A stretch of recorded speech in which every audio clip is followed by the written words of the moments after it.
Can we be honest and just say that sometimes we feel scammed by God? Let me say it one more time. We feel scammed by God because you told me to go and tell Pharaoh to let his people go. When I went there, I was a shepherd boy, but I decided to obey your word, and I went and I told Pharaoh, God says let his people go. I thought Pharaoh was going to be like, oh, you are right. Let me actually let the people go. No, instead he increases the intensity. Now I'm there questioning myself that I told you what God said. I must tell you now. You increasing the pain of those people. I feel scammed. I didn't think it was going to be this way. I had hopes that we would exit the Roman Empire's oppression. I had hope that we will no longer be oppressed by the Roman Empire, and my hope is hanging on a cross.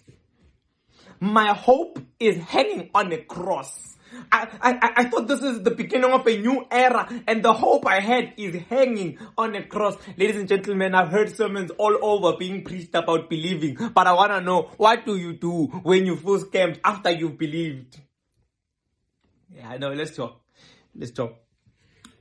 First of all, I want to say this. I submit to you, ladies and gentlemen, that in this Christian journey, if God is going to surpass your expectation, then there are moments you are going to feel scammed. Because if everything happens according to your expectation, then you might as well be God. But if God is going to surpass your expectation, then you are going to have to let go of how you thought it was going to happen.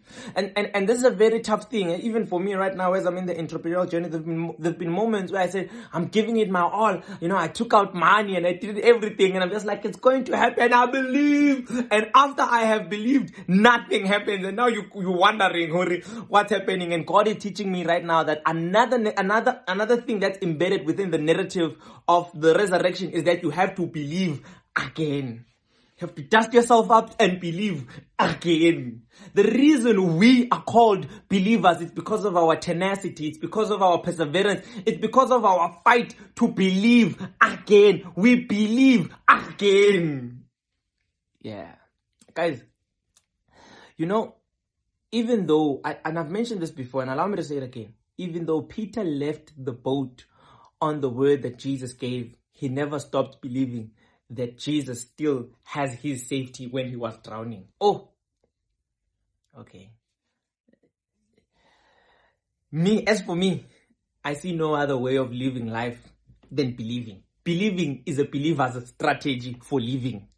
Anyways, peace.